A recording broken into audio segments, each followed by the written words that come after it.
Disclaimer, ये video एक काल्पनिक कथा पर आधारित है जिसे सिर्फ मनोरंजन और साहित्यिक प्रस्तुति के उद्देश्य से तैयार किया गया है। इसमें प्रयुक्त एआई वॉइस ओवर और विजुअल्स का उद्देश्य दर्शकों को एक जीवंत और रोचक कहानी अनुभव देना है। प्रस्तुत कहानी का किसी भी वास्तविक व्यक्ति, स्थान या घटना से कोई संबंध नहीं है। इसे केवल रचनात्मक कल्पना के रूप में देखा जाए। आपका धन्यवाद। दोस्तों, अगर कहानी पसंद आए तो इस वीडियो पर 100 लाइक्स और 50 कमेंट्स पूरे करवा देना, तो आज ही एक और वीडियो लेकर आऊंगा। तो देर मत करो भाई, अभी लाइक ठोको, कमेंट करो और अपने दोस्तों के साथ शेयर करना मत भूलना। आपका सपोर्ट ही हमारी ताकत है। कम भक्त, उसे मारो। पंकज सिन्हानिया ने गर्जना की और वह भी युद्ध के मैदान में कूद पड़ा। विक्रम सिंह ने लापरवाही से एक कदम आगे बढ़ाया और पंकज सिन्हानिया की गर्दन पकड़ने के लिए हाथ बढ़ाया। उसने उसे ऊपर उठाया और सिर के बल जमीन पर पटक दिया। पंकज सिन्हानिया दर्द से चीखा। उसके सिर में एक बड़ा छेद हो गया जिसमें से खून फव्वारे की तरह निकल रहा था। अपने कपड़ों पर धूल झाड़ते हुए विक्रम ने आराम से कहा, अब तुम वापस जाकर रिपोर्ट कर सकते हो, है ना? कुणाल भारद्वाज का चेहरा गुस्से से इतना भयानक हो गया था कि उसने दांत पीसते हुए कहा, मुझे वाकई उम्मीद नहीं थी कि विक्रम भाई भी एक मार्शल आर्ट्स मास्टर हैं। मैंने आज सबक सीख लिया। मैं विक्रांत चौहान को सच बताऊंगा कि क्या हुआ। विक्रम ने कुणाल भारद्वाज की ओर देखा, हल्की सी मुस्कान दी और अपने हाथ पीछे बांधकर धीरे धीरे चला गया। कुणाल भारद्वाज वहां खड़ा था, जैसे उसकी सारी ताकत चली गई हो। उसके चारों ओर उसके छोटे भाई पड़े थे जो नॉकआउट हो चुके थे। उसके अपने कपड़े भी पूरी तरह से भीग गए थे। आर्यन खुराना भी खड़ा था, लेकिन उससे बदबू आ रही थी। उसकी पैंट की जांघ पर एक गीला धब्बा था क्योंकि वह डर के मारे बेहाल हो गया था। अजय तिवारी का चेहरा आश्चर्य से भरा था। कुणाल भारद्वाज और पंकज सिन्हानिया, जो अभी कुछ देर पहले इतने आक्रामक ढंग से आए थे, क्या वे सिर्फ भौंकने वाले और काटने में असमर्थ निकले? विक्रम बार के पीछे लौट गया और इससे पहले कि वह पे मिलाना शुरू करता, एक फोन लेकर आया। मैं विक्रम सिंह हूं, उसने फोन लेते हुए कहा। विक्रम भाई, ये वाकई तुम हो? शुक्र है, शुक्र है। आदित्य चौहान की आवाज फोन से सिसकियों के साथ आई। विक्रम भाई, मुझे मदद चाहिए। क्या हुआ? विक्रम ने भौहें सिकोड़ी। उसकी दवा में कोई खराबी नहीं होनी चाहिए थी। पता चला कि विक्रम की चांदी की सुइयों से महेश चौहान को पुनर्जन्म के बाद न केवल वह तुरंत गंभीर स्थिति से बाहर आ गया, बल्कि इससे भी महत्वपूर्ण, महेश चौहान पूरी तरह से सामान्य हो गया था। उसकी जीवन शक्ति और उत्साह चोट से पहले की तुलना में भी बेहतर थे। वह बिना किसी बाधा के चल सकता था, खा सकता था और काम कर सकता था। ये किसी चमत्कार से कम नहीं था। पिछले कुछ दिनों में चौहान परिवार कई समस्याओं से घिरा हुआ था और महेश चौहान ने अपना अधिकांश समय चौहान निवास पर बिताया। पहला, अपनी चोटों को ठीक करने के लिए और दूसरा, परिवार के मुखिया की देखभाल में मदद करने के लिए। आज द छोटी ई लली से विशेषज्ञ डॉक्टरों का एक समूह चौहान परिवार में आया, जो स्वाभाविक रूप से राकेश चौहान का इलाज करने के लिए थे। चूंकि मुख्य विशेषज्ञ गुरु विमल शर्मा अभी तक नहीं पहुंचे थे, ये विशेषज्ञ अस्थायी रूप से निष्क्रिय थे। महेश चौहान की पत्नी ने तब महेश चौहान की स्थिति के बारे में सोचा और इन डॉक्टरों से पहले उसकी जांच करने को कहा। विक्रम ने महेश चौहान की बीमारी का इलाज चांदी की सुइयों से उनके शरीर में एक्यूपॉइंट्स को उत्तेजित करके किया था, जिससे उनकी जीवन शक्ति बढ़ गई थी। वास्तव में महेश चौहान के शरीर के भीतर की चोटें अभी तक ठीक नहीं हुई थीं। उनकी जांच करने के बाद डॉक्टरों ने तुरंत महेश चौहान पर सर्जरी करने का फैसला किया। उनके दृष्टिकोण में महेश चौहान उछल कूद रहा था, जीवन शक्ति से भरा हुआ, सर्जरी करना पूरी तरह से सुरक्षित था। फिर भी जैसे ही उन्होंने महेश चौहान के पेट में चीरा लगाया, उनकी हृदय गति अचानक रुक गई। विशेषज्ञ हक्के बक्के रह गए और उनके पास महेश चौहान को मृत घोषित करने के अलावा कोई चारा नहीं था। सौभाग्य से आदित्य चौहान समय पर पहुंच गया। स्थिति सुनकर आदित्य चौहान लगभग खून की उल्टी कर बैठा। एक छोटी सी आशा के साथ उसने विक्रम द्वारा दी गई स्मॉल वाइटालिटी पिल को महेश चौहान के मुंह में डाल दिया। चमत्कारिक रूप से महेश चौहान की हृदय गति फिर से शुरू हो गई। हालांकि डॉक्टरों ने पहले की घटना से डरकर सर्जरी जारी रखने की हिम्मत नहीं की। विक्रम ने भौहें सिकोड़ी। एक्यूपंक्चर के माध्यम से उत्तेजित की गई जीवन शक्ति को जबरदस्ती लाया गया था और महेश चौहान के शरीर में केंद्रित थी। एक बार जब महेश चौहान का शरीर खोला गया, ये जीवन शक्ति बस बिखर गई। स्वाभाविक रूप से उनकी हृदय गति तुरंत रुक गई। सौभाग्य से आदित्य चौहान ने तेजी से सोचा और स्मॉल वाइटैलिटी पाए अल का उपयोग करके महेश चौहान की जान बचाए, अन्यथा महेश चौहान कब का मर चुका होता। विक्रम एक पल के लिए चुप रहा। उसने शुरू में चौहान परिवार के साथ ज्यादा उलझना नहीं चाहा था। हालांकि वर्तमान स्थिति को देखते हुए ऐसा लग रहा था कि उसके पास और कोई विकल्प नहीं था। विक्रांत चौहान ने तो लोगों को उसे ढूंढने के लिए भी भेजा था। अब समय था इस मामले को पूरी तरह से सुलझाने का। धन्यवाद विक्रम भाई, बहुत बहुत धन्यवाद, आदित्य चौहान ने उत्साह से बोला। उसके शब्द असंगत रूप से निकल रहे थे। आधे घंटे बाद बार के प्रवेश द्वार पर एक सेडान दिखाई दी। आदित्य चौहान सूजी हुई आंखों के साथ जल्दी से बार के अंदर दौड़ा और विक्रम को देखते ही डूबते हुए व्यक्ति की तरह तिनके का सहारा लेते हुए उत्साह से उसका हाथ पकड़ लिया। बिना एक और शब्द कहे आदित्य चौहान ने विक्रम के लिए कार का दरवाजा खोला और उसे सम्मानक बड़े रवक वाहन में बिठाया। बार के अंदर सभी लोग ये सब मुंह खोले देख रहे थे। काफी देर बाद किसी ने आखिरकार फुसफुसाया, क्या मैंने अभी देखा? क्या वह चौहान परिवार का तीसरा युवा मास्टर आदित्य चौहान नहीं था? हम आदित्य चौहान की बात कर रहे हैं, चौहान परिवार की तीसरी पीढ़ी का सबसे उत्कृष्ट युवक, जिसे स्वयं परिवार के मुखिया ने तैयार किया है। मेरे भगवान, वह आदित्य चौहान, क्या वह कानपुर का शीर्ष वारिस नहीं है? वह विक्रम सिंह को कैसे जानता है? क्या तुमने नहीं सुना कि उसने विक्रम से कैसे बात की? ये सिर्फ साधारण परिचय नहीं है। आदित्य चौहान विक्रम से मदद मांग रहा था। इन लोगों को यह नहीं पता था कि नाल भद्रवाज और पंकज सिन्हानिया अभी भी बार के पीछे की गली में पड़े थे, एम्बुलेंस का इंतजार कर रहे थे। दक्षिण उपनगर, चौहान परिवार आंगन। जब आदित्य चौहान ने गाड़ी रोकी, एक और कार ठीक उस समय गेट पर पहुंची। जैसे ही कार का दरवाजा खुला, विक्रांत चौहान बाहर निकला और फिर सम्मानपूर्वक एक लंबे गाउन में सजे बुजुर्ग को बाहर निकाला। बुजुर्ग की उम्र 60 या 70 के आसपास दिख रही थी और उनमें एक देवता जैसी आभा थी, जो एक अलौकिक अनुग्रह बिखेर रही थी। सादगी में खड़े होकर वे जमीन से ऊपर तैरते हुए प्रतीत हो रहे थे। गुरु नित्यानंद, इधर से कृपया, विक्रांत चौहान ने सम्मानपूर्वक कहा, साथ ही आदित्य चौहान की ओर एक कड़ी नजर डाली। उसने विक्रम सिंह को नहीं पहचाना, इसलिए उसे नहीं पता था कि आदित्य चौहान के साथ जो व्यक्ति था वह वास्तव में विक्रम सिंह था। अन्यथा उसकी प्रतिक्रिया शायद केवल आदित्य चौहान को घूरने तक सीमित नहीं होती। वह आज रात चौहान परिवार में इसलिए जल्दी लौटा था ताकि सभी के सामने परिवार के मुखिया का इलाज कर सके और साथ ही आदित्य चौहान को एक अच्छा सबक सिखाने का अवसर ले सके। आदित्य चौहान का चेहरा अजीब हो गया। आखिरकार विक्रांत चौहान एक बुजुर्ग थे। उसने इन लोगों के गुजरने का इंतजार किया और फिर जल्दी से विक्रम से माफी मांगी। विक्रम भाई, मुझे खेद है। कोई बात नहीं, विक्रम ने लापरवाही से हाथ हिलाया। पहले अपने पिता को देखने जाओ। आदित्य चौहान बहुत खुश हुआ और बार बार धन्यवाद दिया। विक्रम भाई, बहुत बहुत धन्यवाद। महेश चौहान को एक बगल के भवन में रखा गया था। जब आदित्य चौहान और उसका समूह वहां पहुंचा, गलियारे में 1 दर्जन से अधिक लोग खड़े थे। उनमें से 5 लोग सफेद लैब कोट पहने हुए थे, जिनमें एक घमंडी आभा थी। वे दिल्ली से बुलाए गए विशेषज्ञ थे। आदित्य, तू वापस आ गया। जैसे ही आदित्य चौहान पहुंचा, एक महिला, सानवी, उसके पास दौड़कर आई। सिसकते हुए बोली, उन्होंने कहा कि तेरे पिता को बचाना अब संभव नहीं है और हमें सबसे बुरे के लिए तैयार रहना चाहिए। आदित्य, हम क्या करेंगे? आदित्य चौहान का चेहरा बदल गया और उसने जल्दी से कहा, माँ, चिंता मत कर, मैंने यहाँ एक गुरु को बुलाया है। पिताजी निश्चित रूप से ठीक हो जाएंगे। आदित्य चौहान जवाब देने से पहले ही एक अधेड़ उम्र के डॉक्टर ने जोर से हस्तक्षेप किया। आदित्य चौहान, ये वही गुरु है जिसकी तू बात कर रहा था। ये कैसा मजाक है? मैंने सोचा था कि यह किसी अस्पताल का कोई सम्मानित व्यक्ति होगा, लेकिन ये तो एकदम नौसिखिया निकला।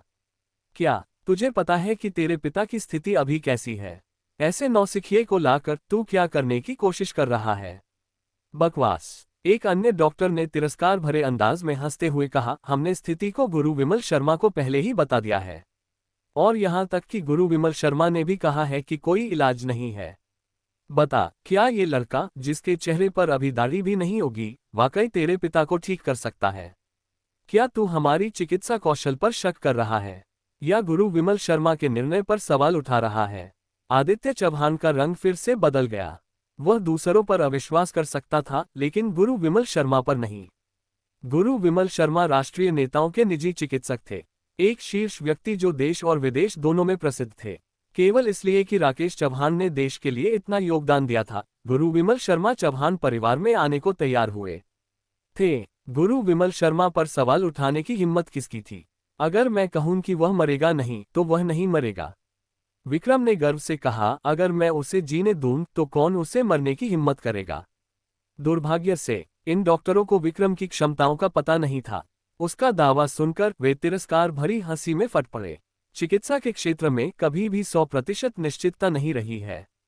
हमने अपने वर्षों के अभ्यास में हमेशा सबसे छोटे मामलों को भी सावधानी से संभाला है, कभी भी पूर्ण आत्मविश्वास का दावा करने की हिम्मत नहीं की। तू एक नौसिखिया, क्या तूने हाई स्कूल भी पास किया है? ऐसी बातें कहने की हिम्मत, क्या तुझे हंसी का पात्र बनने का डर नहीं है? कमरे में महेश चव्हाण बिस्तर पर लेटा हुआ था। उसकी हृदय गति अभी भी मौजूद थी, लेकिन वह अन्यथा कोई प्रतिक्रिया नहीं दे रहा था। स्मॉल वाइटैलिटी पिल उसकी चोटों को उनकी मूल स्थिति में बहाल कर सकती थी, लेकिन समस्या ये थी कि उसकी जीवन शक्ति खत्म हो चुकी थी, इसलिए वह बिल्कुल जाग नहीं पा रहा था। विक्रम ने अपनी जेब से आखिरी स्मॉल वाइटैलिटी पिल निकाली, उसे महेश चव्हाण के मुंह में डाला और फिर धीरे धीरे अपना हाथ महेश चव्हाण के माथे पर रखा। किसी का ध्यान नहीं गया कि एक काली रोशनी पहले ही महेश चव्हाण के शरीर में प्रवेश कर चुकी थी। ये काली रोशनी वह भूतिया शक्ति थी जिसे विक्रम ने आज उस चीनी मिट्टी के बर्तन को शुद्ध करने से अवशोषित किया था। विक्रम ने इसे जीवन शक्ति में बदल दिया था और अब यह महेश चव्हाण के लिए बिल्कुल उपयुक्त थी। यह मौके पर सभी लोग हक के बक्के रह गए, विशेष रूप से अधेड़ उम्र का डॉक्टर महेश चव्हाण की ओर इशारा करते हुए काफी देर तक बोलने में असमर्थ रहा। महेश चव्हाण को सर्जरी के बाद की कोई याद नहीं थी। उसे नहीं पता था कि वह एक बार मर चुका था और विक्रम ने उसे मृत्यु के कगार से वापस लाया था। अब कोई समस्या नहीं है, वो पूरी तरह से ठीक हो गया है, विक्रम ने शांति से कहा, जैसे कि उसने कुछ बहुत साधारण किया हो। पूरी तरह से ठीक का डॉक्टर हैरान रह गए। उन्होंने महेश चव्हाण की चोटों की जांच की थी और जानते थे कि भले ही सर्जरी सफल हो जाती, फिर भी ठीक होने में 6 महीने लगते। और अब महेश चव्हाण पूरी तरह से ठीक था। असंभव, ये चिकित्सा ज्ञान के पूरी तरह से खिलाफ था। ये शानदार है, ये शानदार है। आदित्य चव्हाण इतना उत्साहित था कि वह लगभग घुटनों पर बैठ गया। विक्रम भाई, मैं तुम्हारा पर्याप्त धन्यवाद नहीं दे सकता, बहुत बहुत धन्यवाद। ये कैसे संभव हो सकता है? अधेड़ उम्र का डॉक्टर आखिरकार होश में आया और कांपते हुए बोला, यह असंभव है, पूरी तरह से असंभव।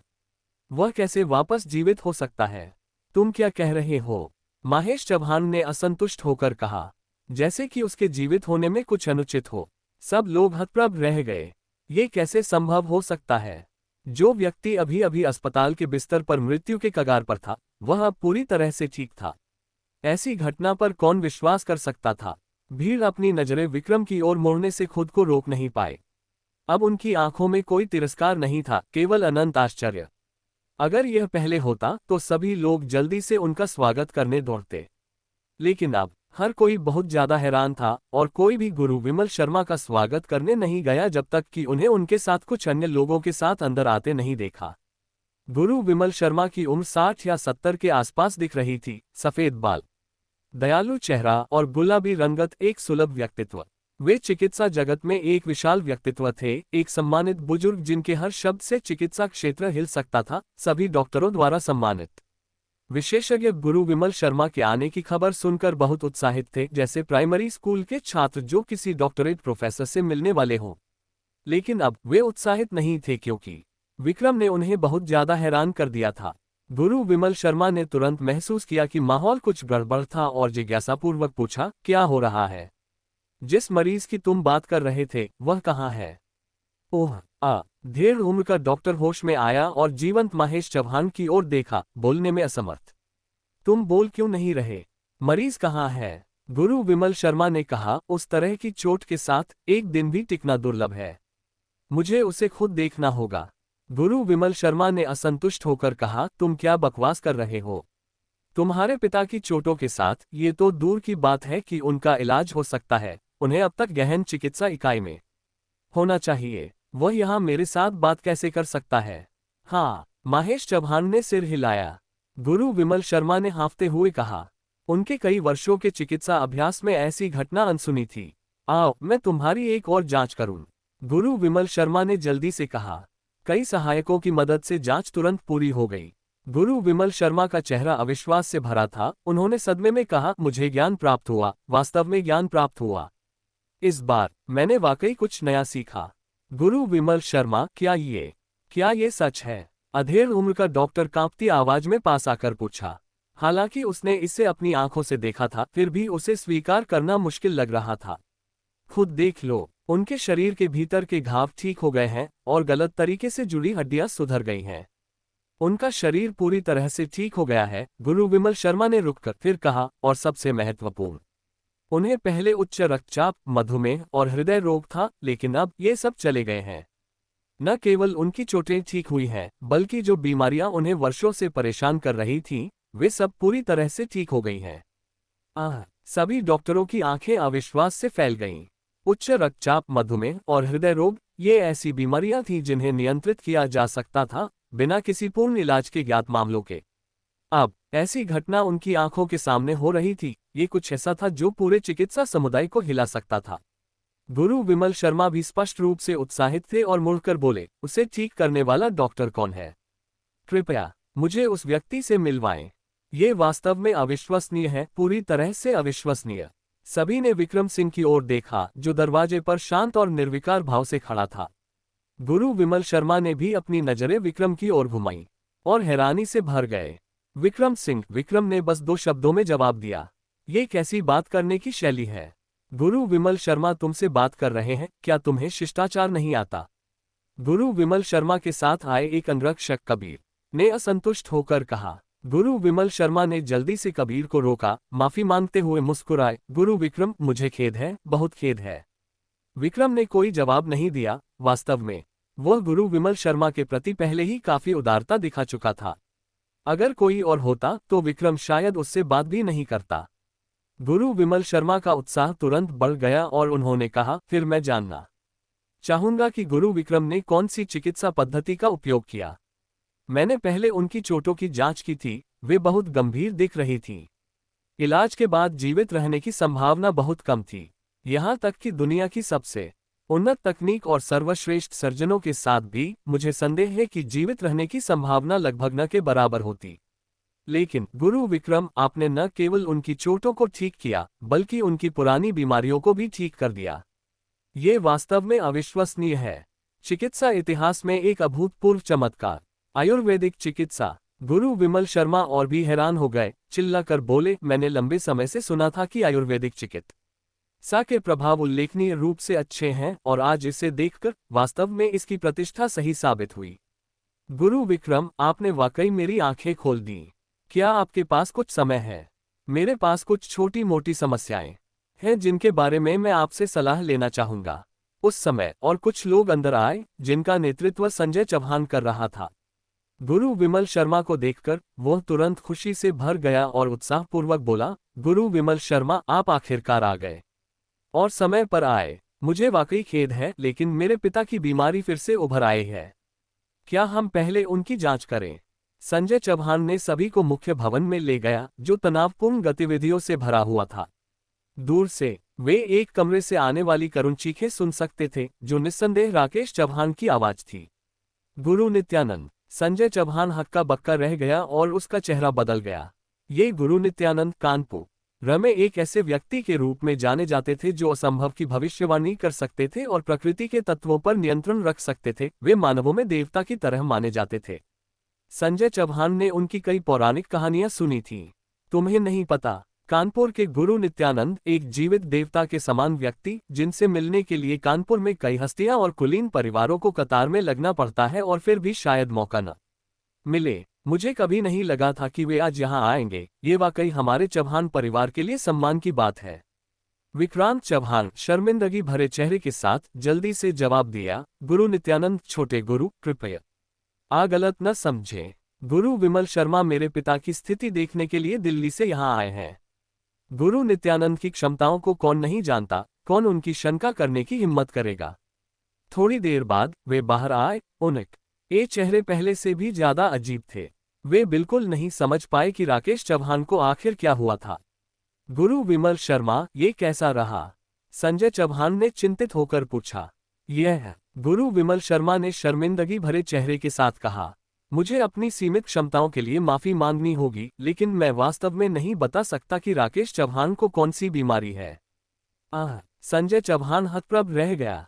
अगर गुरु विमल शर्मा भी नहीं समझ पाए, तो क्या राकेश चौहान के लिए कोई उम्मीद थी? गुरु विमल शर्मा ने जल्दी से कहा, हालांकि गुरु विक्रम यहाँ हैं, शायद हमें गुरु विक्रम को देखने देना चाहिए। संजय चौहान ने आश्चर्य से विक्रम की ओर देखा, पूरी तरह से अनजान कि क्या हो रहा था। गुरु विमल शर्मा इस हाई स्कूल के छात्र को इतना उच्च सम्मान क्यों दे रहे थे? कोई मेरे गुरु के सामने खुद को गुरु कहने की हिम्मत कैसे करता है? गुरु नित्यानंद के शिष्य आरव ने फिर से गुस्सा जाहिर किया। गुरु विक्रम के पास वास्तव में असली कौशल है।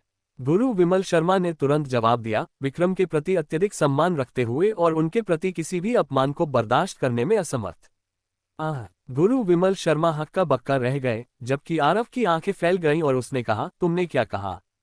तुम्हारा क्या मतलब है? क्या तुम मेरे गुरु को आदेश दे रहे हो? तुम क्या हो यहाँ ऐसा बोलने वाले? विक्रांत चौहान, क्या यही चौहान परिवार का तरीका है? शर्मिंदगी भरे चेहरे के साथ विक्रांत चौहान ने जल्दी से कहा, मुझे खेद है, मुझे खेद है, कृपया शांत हो जाएं, छोटे गुरु। मैंने वास्तव में इस लड़के को पहले कभी नहीं देखा और मुझे नहीं पता कि यह कहां से आया।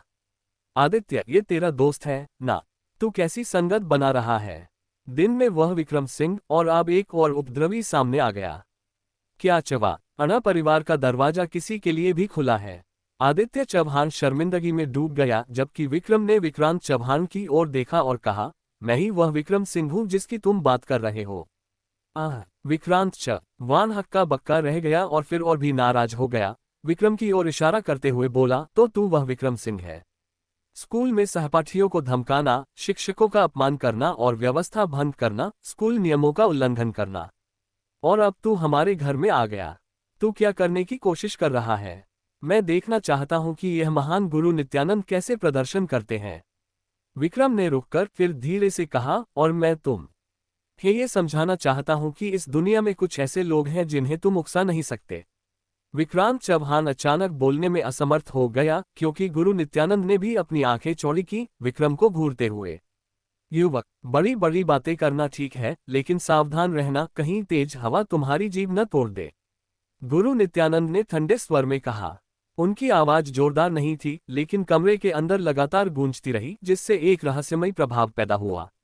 विक्रांत चौहान बोलना चाहता था, लेकिन तभी संजय चौहान ने हस्तक्षेप किया, बस करो, अभी सबसे महत्वपूर्ण बात मेरे पिता का इलाज करना है। आदित्य, अपने दोस्त का ध्यान रख और उसे बकवास करने से रोक।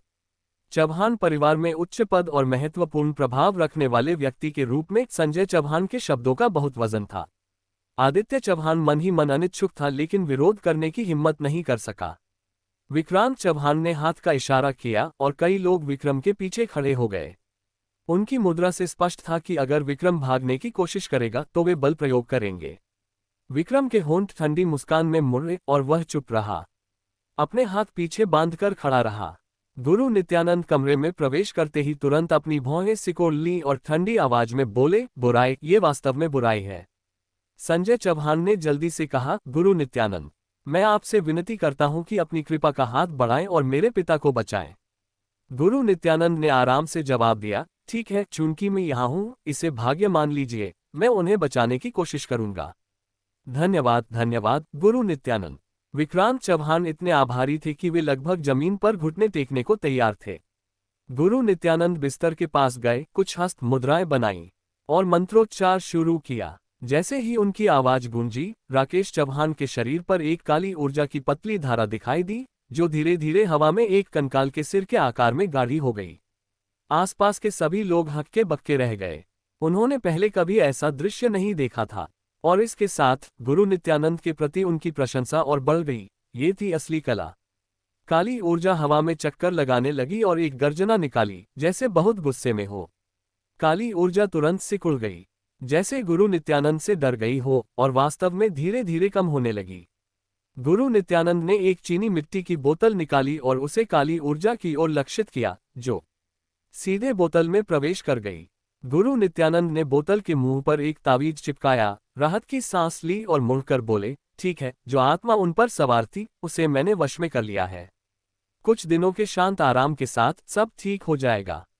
सभी लोग आश्चर्य से देखते रहे और विक्रांत चौहान विशेष रूप से आभारी थे, उत्साह से बोले, धन्यवाद गुरु नित्यानंद, धन्यवाद गुरु नित्यानंद, आप वास्तव में एक देवता के अवतार हैं। छोटे गुरु नित्यानंद ने अपनी दाढ़ी सहलाए और मुस्कुराए, उनका चेहरा गर्व से भरा था।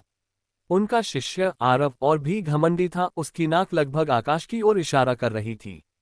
आरव ने विक्रम सिंह की ओर इशारा किया और कहा, अरे लड़के, क्या तुम अभी कुछ देर पहले बड़ी बड़ी बातें नहीं कर रहे थे? अब क्यों नहीं बोल रहे? विक्रांत चौहान को भी अचानक जोश आ गया और उसने विक्रम की ओर इशारा करते हुए कहा, छोटे ठग, तुम हमारे चौहान परिवार को ठगने आए हो। कोई इसके हाथ पैर तोड़ दो और इसे बाहर फेंक दो। मूल रूप से विक्रांत चौहान का परिवार में इतना ऊंचा रुतबा नहीं था कि वह यहां आदेश दे सके, लेकिन अब उनके द्वारा लाए गए व्यक्ति ने राकेश चौहान को ठीक कर दिया था। उनका रुतबा स्वाभाविक रूप से बढ़ गया था और यहां तक कि संजय चौहान ने भी कुछ नहीं कहा। अपना मुंह बंद करो, विक्रांत चौहान ने घूरकर कहा। देख आदित्य, तू कैसी संगत लाता है, तू इतना नीचे कैसे गिर गया? कोई भी दोस्त, हालांकि हमारे चौहान परिवार की दहलीज कम है, लेकिन इतनी कम नहीं कि कोई भी ठग अंदर आ जाए। तू हर तरह का कचरा क्यों लाता है? मैं तेरा आलोचना नहीं कर रहा, लेकिन देख तू क्या बन गया है। विक्रांत चौहान लंबे समय से आदित्य चौहान को सुधारना चाहता था और अब उसे आदित्य चौहान को अच्छी तरह डांटने का मौका मिल गया। लेकिन आदित्य चौहान अभी भी बोलना चाहता था जब अचानक विक्रम ने कहा, गुरु नित्यानंद। बस इतना ही। गुरु नित्यानंद पहले ही बैठ चुके थे और चाय पी रहे थे। ये सुनकर वे तुरंत गुस्सा हो गए और कठोर स्वर में बोले, तुम्हारा इससे क्या मतलब है? विक्रम ने ठंडी हंसी छोड़ी। क्या तुम्हें नहीं लगता कि कुछ कमी है? गुरु नित्यानंद हक्के बक्के रह गए। सच कहें तो उन्होंने अनुष्ठान करते समय भी महसूस किया था कि कुछ गड़बड़ थी। राकेश चौहान के शरीर पर काली ऊर्जाई तनी कम नहीं होनी चाहिए थी, लेकिन क्या विक्रम वास्तव में इस विवरण को भांप सकता था? मुझे नहीं समझ आया, तुम क्या कह रहे हो? गुरु नित्यानंद ने गंभीर स्वर में कहा। क्या ऐसा है? विक्रम ने हल्की मुस्कान के साथ कहा, धीरे से बोलते हुए। तो मैं तुम्हें याद दिलाने में मदद करता हूं। जैसे ही विक्रम की आवाज फीकी पड़ी, राकेश चौहान, जो घर के अंदर शांत था, अचानक फिर से चिल्लाने लगा और स्थिति पहले से भी ज्यादा तीव्र थी। भीड़ में हड़कंप मच गया। संजय चौहान कमरे में दौड़ा और राकेश चौहान को दबाने की कोशिश की, जबकि विक्रांत चौहान ने हताश होकर मदद मांगी। गुरु नित्यानंद, यह क्या हो रहा है? क्या मेरे पिता, क्या वे अभी तक ठीक नहीं हुए? गुरु नित्यानंद भी घबरा गए, जल्दी से कमरे में दौड़े और व्यस्त हो गए। हालांकि इस बार इसका कोई असर नहीं हुआ और राकेश चौहान अभी भी चिल्ला रहे थे। ये कैसे हो सकता है? ये कैसे हो सकता है? चौहान परिवार उलझन में पागलपन की तरह घूम रहा था। इस समय विक्रम पहले ही दरवाजे तक पहुंच चुका था। गुरु नित्यानंद की घबराहट भरी हरकतों को देखकर हल्के से हंसा। गुरु नित्यानंद, क्या आपको मदद चाहिए? गुरु नित्यानंद इस समय अपनी गहराई से बाहर महसूस कर रहे थे। ये सुनकर गुस्से में तिलमिलाए, लड़के, बकवास बंद कर। मुझे नहीं लगता कि तुम में इस राक्षसी भूत से निपटने की क्षमता है। विक्रम ने हल्की सी मुस्कान दी और मुड़ा। आदित्य चौहान, वह चीज जो मैंने तुम्हें दिन में दी थी, कहाँ है? यही है। आदित्य चौहान ने जल्दी से पुतला घास का निकाला। पुतला घास का देखते ही गुरु नित्यानंद की आंखें चौड़ी हो गईं। आदित्य चौहान ने जल्दी से पुतला घास का को राकेश चौहान के बिस्तर के सिरहाने पर रख दिया और आश्चर्यजनक रूप से जैसे ही गुड़िया रखी गई, राकेश चौहान धीरे धीरे शांत हो गए और उछल कूद करना बंद कर दिया। सभी की आंखें अविश्वास से चौड़ी हो गईं क्योंकि उन्होंने विक्रम की ओर देखा। आदित्य चौहान और भी उत्साहित था। उसकी आवाज कांपते हुए बोला, गुरु विक्रम, यह क्या हो रहा है? गुरु नित्यानंद का चेहरा कुछ पीला पड़ गया और उन्होंने दांत पीसकर कहा, मुझे नहीं पता तुम किस बारे में बात कर रहे हो। हाँ, विक्रम ने हल्के से हंसा। 7 तीर नक्षत्र ग्रंथ का उपयोग करके तुमने पहले राकेश चौहान की आत्मा को नुकसान पहुंचाया, फिर चौहान परिवार में राकेश चौहान को ठीक करने आए, चौहान परिवार का भरोसा जीता और फिर कानपुर में बसने का अवसर लिया। गुरु नित्यानंद, तुमने वाकई चतुर खेल खेला है। मैं तुम पर कीचड़ उछाल रहा हूं या नहीं, ये तुम सबसे अच्छे जानते हो, विक्रम ने धीरे से कहा। चौहान परिवार के सदस्यों ने गुरु नित्यानंद की ओर कुछ शत्रुता के साथ देखना शुरू कर दिया। गुरु नित्यानंद गुस्से में आ गए और चिल्लाए, तू मेरा ऐसा अपमान करने की हिम्मत करता है, लड़के, मैं तुझे नहीं छोड़ूंगा। जैसे ही उन्होंने बोलना खत्म किया, गुरु नित्यानंद ने अचानक एक चीनी मिट्टी की बोतल खोली और तुरंत उसमें से काला धुआं निकला।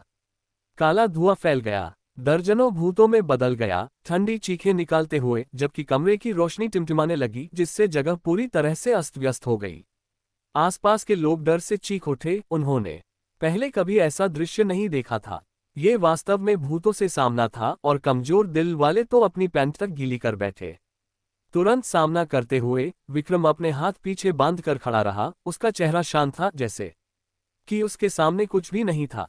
गुरु विक्रम, सावधान, आदित्य चौहान ने चिंतित होकर चिल्लाया, अत्यधिक पछतावे से भरा हुआ।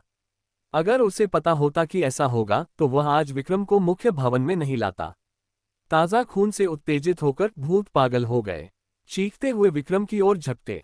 तुच्छ चालें, विक्रम ने ठंडे स्वर में चिल्लाया, अपने दाहिने पैर को जोर से पटककर बोला, स्वर्गीय बिजली।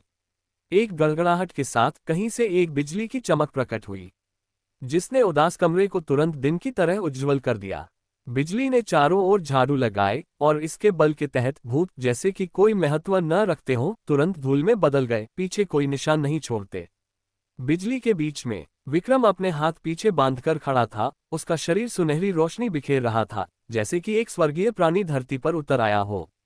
गुरु नित्यानंद विक्रम को देख रहे थे। सुनहरी ओ शनि की अचानक उपस्थिति चकाचौंध करने वाली थी। एक भयानक चीख के साथ गुरु नित्यानंद जमीन पर ढह गए। मैं एक स्वर्गीय देवता हूं, कौन मेरी ओर देखने की हिम्मत करता है? ये पहली बार था जब विक्रम सिंह ने पर्पल लाइटनिंग डिवाइन थंडर का उपयोग किया था और वह इसके प्रभाव से भी हैरान था। अगर एक पर्पल लाइटनिंग डिवाइन थंडर इतनी शक्तिशाली थी, तो अगर कई एक साथ विस्फोट करे तो क्या होगा? तब शक्ति कितनी प्रबल होगी? काफी देर बाद कमरे के अंदर की रोशनी आखिरकार मंद पड़ने लगी और सभी अपनी आंखें खोल सके।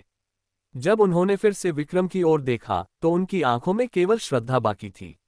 गुरु नित्यानंद इतने प्रभावशाली कैसे हो सकते थे, जब उनकी तुलना में विक्रम एक स्वर्गीय देवता की तरह था? गुरु नित्यानंद तो जमीन पर घुटनों के बल बैठ गए थे, कांपती आवाज में दया की भीख मांगते हुए, देवता गुरु, कृपया मेरी जान बख्श दें, देवता गुरु, कृपया मेरी जान बख्श दें। मैं एक नीच नश्वर आपके सामने महानता को पहचानने में असफल रहा, मैं फिर कभी ऐसा नहीं करूंगा, कभी नहीं। विक्रम ने धीरे धीरे अपना हाथ बढ़ाया और हवा में भटक रही चिंगारियां उनके हाथ में लौटाईं। धीरे धीरे एक छोटी बिजली की गेंद में एकत्र हो गईं। ये बैंगनी बिजली देवता शक्ति की शेष शक्ति थी, जो गुरु नित्यानंद की जान लेने के लिए पर्याप्त थी। बोलो, आखिर माजरा क्या है? विक्रम का चेहरा शांत था, जिसमें उनके मूड का कोई संकेत नहीं था। गुरु नित्यानंद कैसे न मानते? उन्होंने जल्दी से कहा, लालच में अंधा होकर मैंने कानपुर पर नियंत्रण करना चाहा, इसलिए मैंने पहले से ही ऐसी योजना बनाई थी। ये पुतला घास का एक क्रूर मंत्र है जिसे मैंने अपने शुरुआती वर्षों में साधा था, जिसे 7 तीर नक्षत्र ग्रंथ कहा जाता है।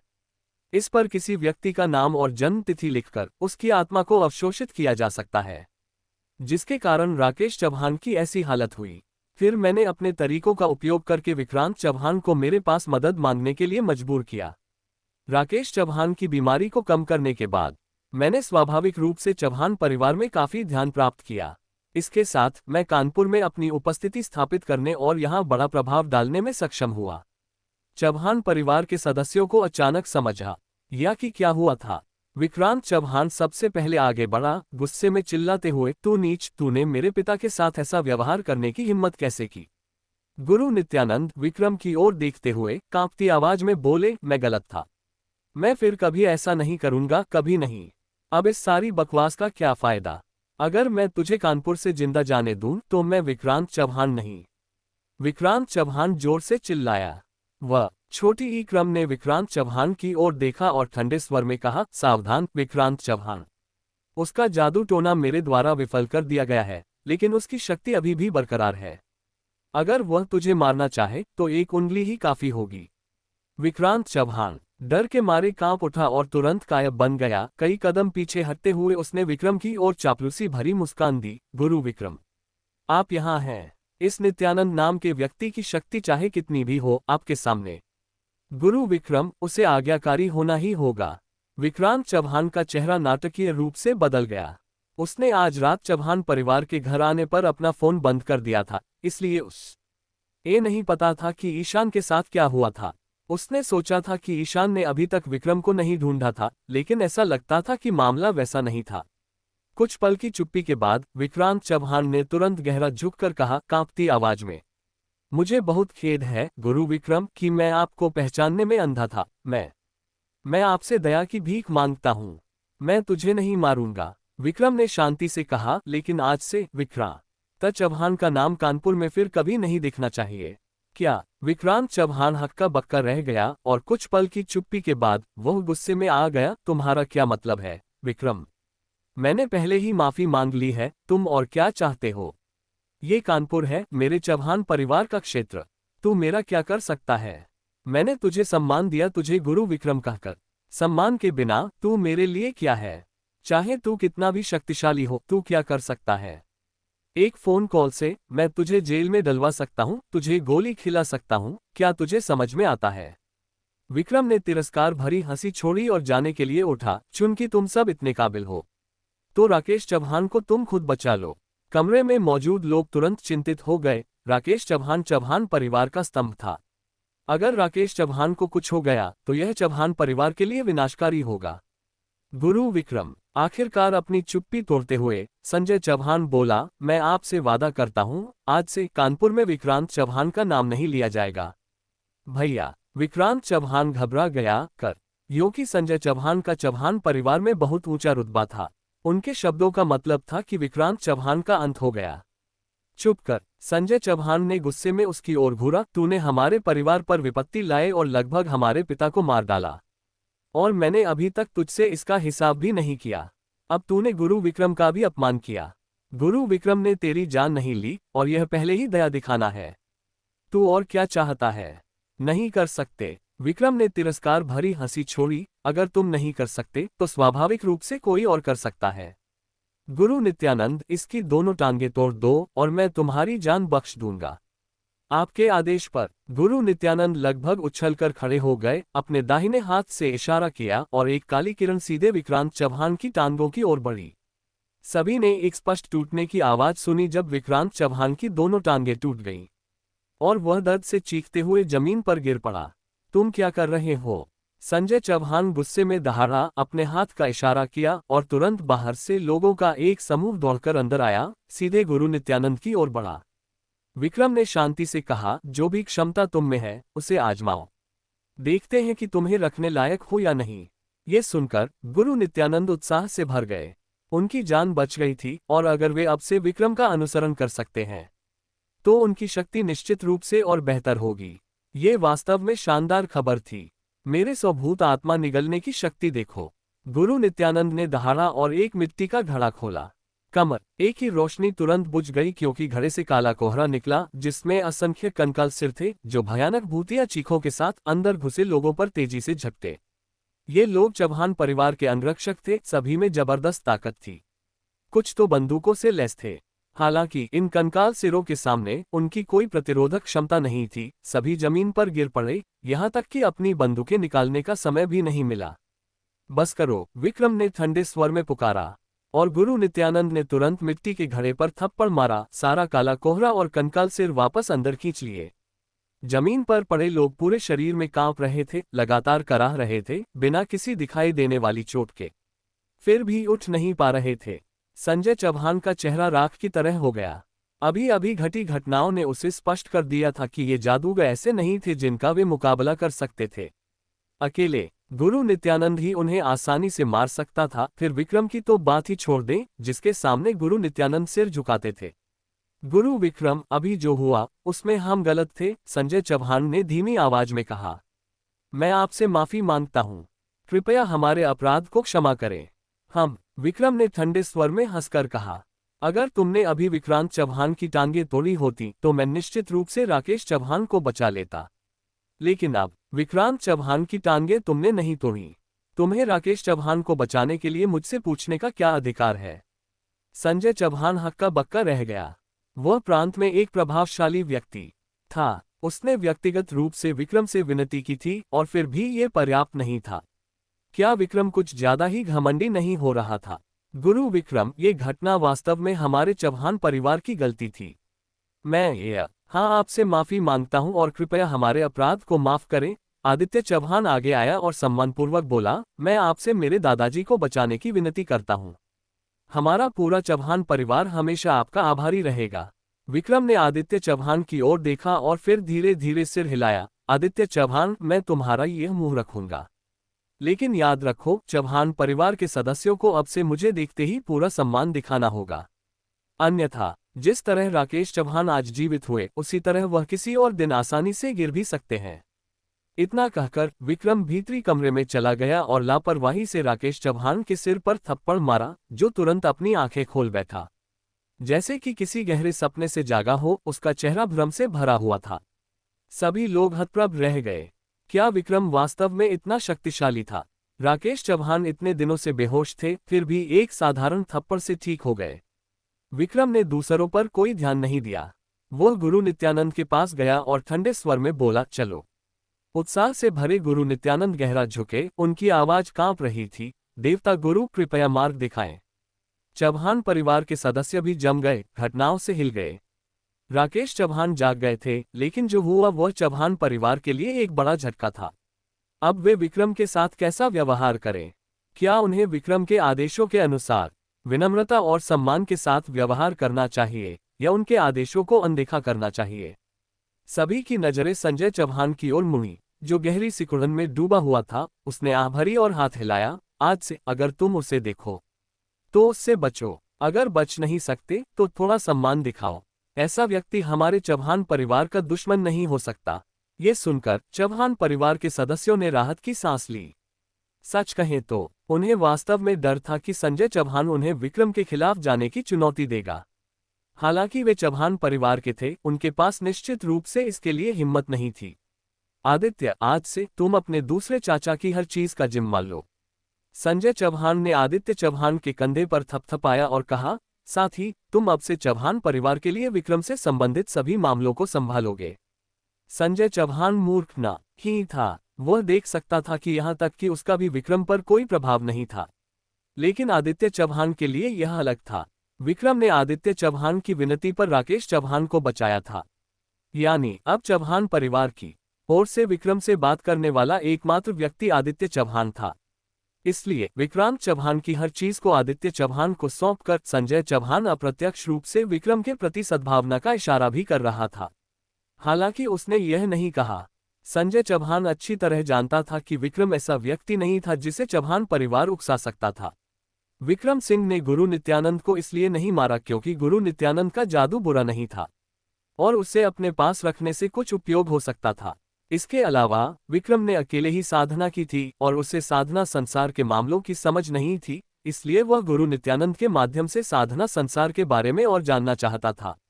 गुरु नित्यानंद से बातचीत के बाद विक्रम को अंततः पता चला कि आज के संसार में वास्तव में काफी साधक थे। हालांकि उनमें से बहुत कम ने साधना में महत्वपूर्ण सफलता हासिल कर बड़ी थी। गुरु नित्यानंद जैसी शक्ति वाला व्यक्ति एक शहर में पूजनीय हो सकता था। यदि कोई और शक्तिशाली होता और समन्वय क्षेत्र में कदम रखता तो वह पूरे प्रांत में पूजनीय हो सकता था। समन्वय क्षेत्र के शिखर पर वह दसियों हजारों द्वारा सम्मानित एक सम्राट के रूप में जाना जाता था। आत्मा शांति क्षेत्र के बारे में यह नश्वर संसार में शायद ही कभी देखा जाता था, केवल सच्चे साधना संप्रदायों के साधकों की किंवदंतियों में इसका जिक्र होता था। आत्मा शांति क्षेत्र को भूमि देवता क्षेत्र भी कहा जाता था, यानी इस क्षेत्र में व्यक्ति पृथ्वी पर एक देवता की तरह होता था जो हर चीज पर नियंत्रण रखता था। विक्रम ने पूछा, वैसे तुम कानपुर में अच्छा कर रहे थे, फिर तुमने इतना जोखिम क्यों उठाकर कानपुर ही आए? गुरु नित्यानंद ने आह भरी धीमी आवाज में बोलते हुए, अगर मैं कानपुर में रह सकता तो मुझे ये परेशानी नहीं उठानी पड़ती। हाल ही में कानपुर में एक और जादूगर आया। उसका साधना स्तर मुझसे ऊपर था और उसने हर कदम पर मुझे रोका, मेरी कई योजनाओं को बर्बाद कर दिया। इसके अलावा इस व्यक्ति का एक संप्रदाय से संबंध था और मैं वास्तव में उसका मुकाबला नहीं कर सकता था, इसलिए मुझे ये रणनीति अपनानी पड़ी। विक्रम मुस्कुराया। विक्रांत चौहान पूरी तरह से परास्त हो चुका था और तान्या कपूर के पास अब कोई पृष्ठभूमि नहीं थी जिस पर वह निर्भर कर सकती थी। अगर विक्रांत चौहान की टांगें तोड़ दी गई थीं, तो वह क्या करने की हिम्मत कर सकती थी। जब वह कक्षा में घुसा, विक्रम स्पष्ट रूप से देख सकता था कि सभी छात्रों के चेहरे बदल गए थे। तान्या कपूर सुबह कक्षा में नहीं आई थी। किताबें लेने के बाद वह फिर नहीं दिखी और जाहिर तौर पर उसके पास कक्षा में आने का मुंह नहीं था। दोपहर के भोजन के समय विक्रम और निखिल मिश्रा एक साथ कैंटीन में गए। जैसे ही वे अंदर घुसे, उन्होंने कैंटीन के बीच में बैठी कई खूबसूरत हस्तियों को देखा। देखो, ये हमारे स्कूल की 3 महान सुंदरियां हैं। निखिल मिश्रा की आंखें चौड़ी हो गईं क्योंकि उसने कहा, कविता सिंह, नंदिनी और आरती। मेरे भगवान, आज क्या हो रहा है? 7वें विद्यालय की शीर्ष 3 कैंपस सुंदरियां स्कूल कैंटीन में आई हैं। वे सामान्य रूप से यहां खाने के लिए तो बिल्कुल नहीं आती। यशवर्धन राठौर कविता सिंह के बगल में बैठा था। जब उसने विक्रम को देखा तो उसने तुरंत एक ठंडी मुस्कान दिखाए कविता सिंह के करीब जाकर दिखावा करने लगा, जैसे कि उसने कुछ देखा ही नहीं। विक्रम अब कविता सिंह की परवाह नहीं करता था, इसलिए यशवर्धन राठौर की हरकतें उसके मूड को प्रभावित नहीं कर सकती थीं। कविता सिंह ने भी विक्रम को देखा। उसकी नाजुक भौहें सिकुड़ गईं और उसकी आंखों में स्पष्ट नापसंदगी झलक रही थी। उस समय तान्या कपूर कविता सिंह और अन्य लोगों के पास गई। तान्या कपूर भी स्कूल में एक उल्लेखनीय हस्ती थी और कविता सिंह के सामाजिक दायरे का हिस्सा थी। कविता सिंह और उनके दोस्त तीसरे वर्ष में थे और आमतौर पर अपने क्षेत्र में रहते थे, इसलिए उन्हें नहीं पता था कि दूसरे वर्ष के क्षेत्र में क्या हुआ था।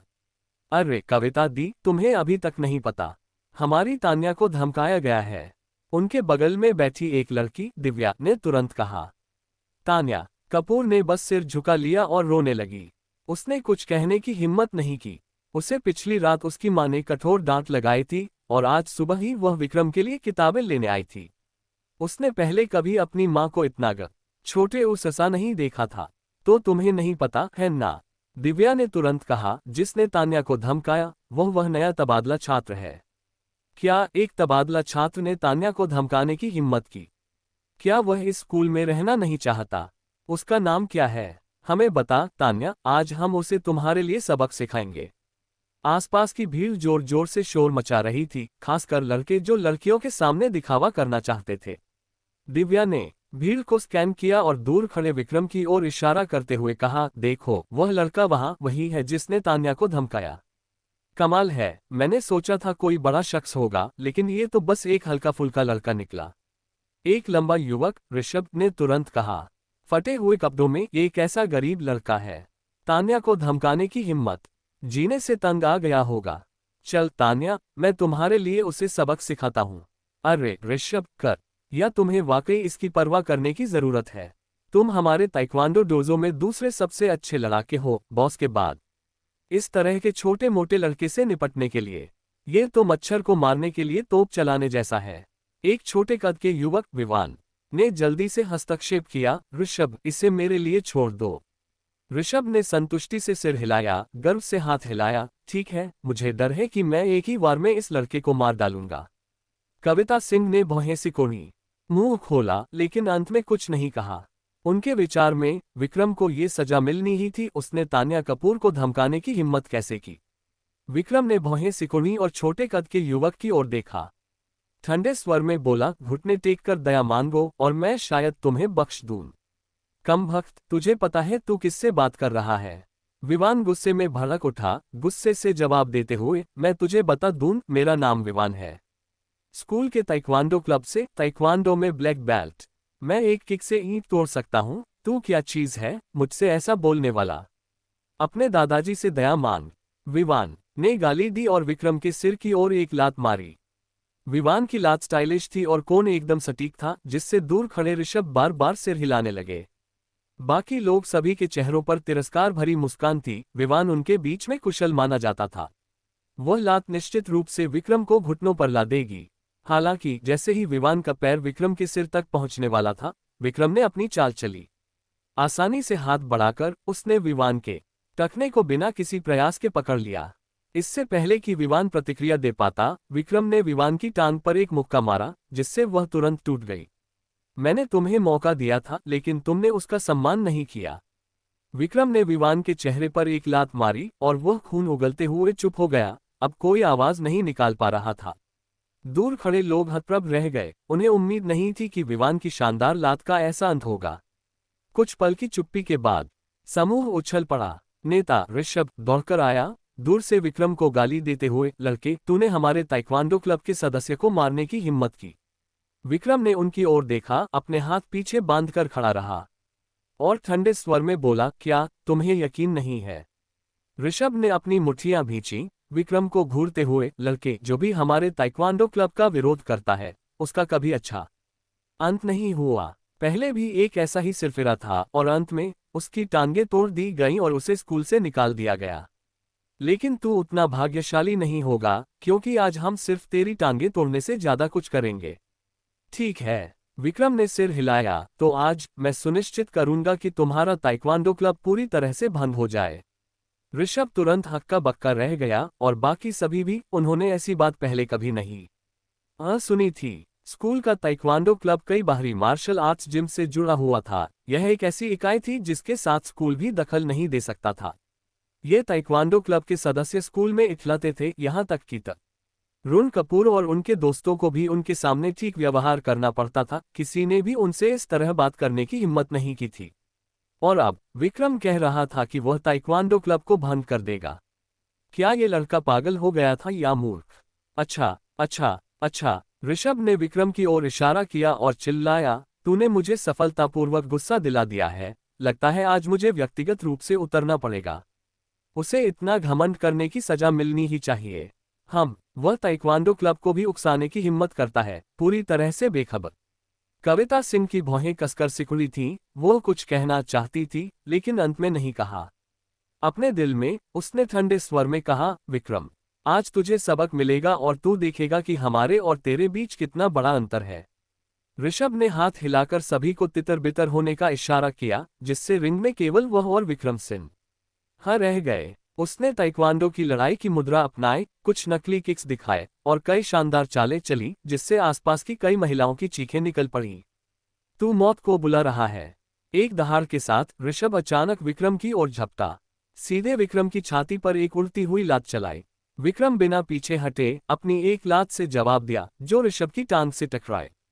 सभी ने एक चटकने की आवाज सुनी और ऋषभ की टांग एक अस्वाभाविक आकार में मुड़ गई, क्योंकि वह जमीन पर गिर पड़ा। अपनी टांग पकड़कर दर्द से चीखने लगा। सभी लोग हैरान रह गए। ऋषभ की टांग, जो ईंटों और पत्थरों को तोड़ सकती थी, वास्तव में विक्रम के साथ टकराव में टूट गई थी। विक्रम की टांग कितनी मजबूत होगी? कविता सिंह की आंखें चौड़ी हो गईं। उसने सोचा था कि विक्रम को नुकसान होगा, लेकिन स्थिति ऐसी निकली। यशवर्धन राठौर ने मन ही मन खुशी महसूस की और सिर हिलाया, बिल्कुल। उस सामाजिक वर्ग में फंसा हुआ वह केवल ऐसी बर्बर तरकीबों का सहारा ले सकता है ताकि ऊपर चढ़ने की कोशिश करे। अफसोस, इस दृष्टिकोण से वह ज्यादा दूर नहीं जाएगा। ज्यादा से ज्यादा वह किसी का चाटुकार बन जाएगा। हालांकि इस विक्रम का स्वभाव बहुत खराब है, बहुत आवेगी है। ऐसे स्वभाव के साथ वह समाज में ज्यादा दूर नहीं जाएगा। कविता सिंह की आंखों में ठंडी चमक थी, क्योंकि उसे विक्रम के साथ अपनी तय की गई शादी याद आई, जिससे वह और भी चिढ़ गई। इतना असभ्य व्यक्ति उसके लिए कैसे उपयुक्त हो सकता था? विक्रम ऋषभ के पास गया और ठंडे स्वर में बोला, मैं तुम्हें एक दिन का समय देता हूं। अगर इस दिन के भीतर तुम में से कोई मुझे हरा सकता है, तो ताइक्वांडो क्लब को मौजूद रहने दिया जाएगा। अन्यथा कल के बाद मैं ताइक्वांडो क्लब के किसी भी सदस्य को नहीं बख्शूंगा। गुस्से से दांत पीसते हुए ऋषभ गरजा, विक्रम, बहुत घमंड मत कर। हमारे अध्यक्ष आज दोपहर को लौटेंगे और तुम देखोगे कि वह कितना भयंकर है। मेरी ताकत उनकी तुलना में कुछ भी नहीं है। बस इंतजार करो जब तक अध्यक्ष कोई कदम नहीं उठाते और तुम्हें पता चलेगा कि असली आतंक क्या है।